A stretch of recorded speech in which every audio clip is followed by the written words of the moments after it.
दूर एक वादी में जहाँ चांदनी रातों में झील चमकती थी, एक जादुई झील वाक़ई थी जिसे अब चांदनी झील कहा जाता था। लोग कहते थे कि वहाँ एक खूबसूरत परी रहती है, मगर किसी ने इसे कभी देखा नहीं था। गांव में एक नंदी लड़की रहती थी जिसका नाम नूरी था। नूरी निहायत सादा दिल, मेहरबान और सच बोलने वाली बच्ची थी। वो अक्सर अपनी दादी से परियों की कहानियां सुनती और ख्वाब देखती कि कभी इसे भी कोई परी मिले। एक दिन नूरी तन्हा झील के किनारे बैठी थी। अचानक झील की सतह पर एक हल्की सी रोशनी उभरी, फिर एक नरम सी आवाज सुनाई दी, ए नेक दिल नूरी, तुम्हारी सच्चाई ने मुझे जगाया है। नूरी ने हैरान होकर देखा कि झील के बीचों बीच से एक परी आहिस्ता आहिस्ता पानी से बाहर आ रही है। इसके बाल सितारों की तरह झिलमिलाते थे।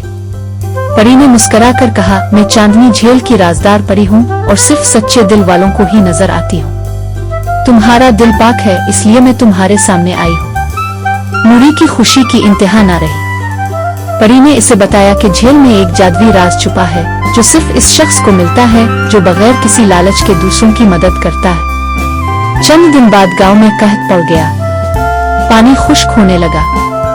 नूरी ने सोचे बगैर झील का रुख किया और परी से मदद मांगी। परी ने कहा, नूरी, अगर तुम अपना सबसे कीमती खजाना कुर्बान करोगी तो झील का पानी पूरे गांव को बचा सकता है।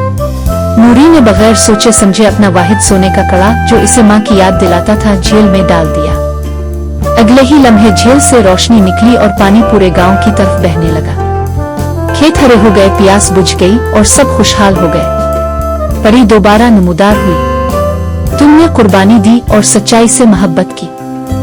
अब तुम इस झील की मुहाफिज हो। नूरी हैरान रह गई। मैं मुहाफिज? परी ने मुस्कुराकर सर हिलाया। हाँ, तुम अब चांदनी झील की नई राजदार हो। इस दिन के बाद नूरी गांव वालों की उम्मीद बन गई। वो सबको सच्चाई, कुर्बानी और मोहब्बत का सबक देती और झील हर रात चमकती रही।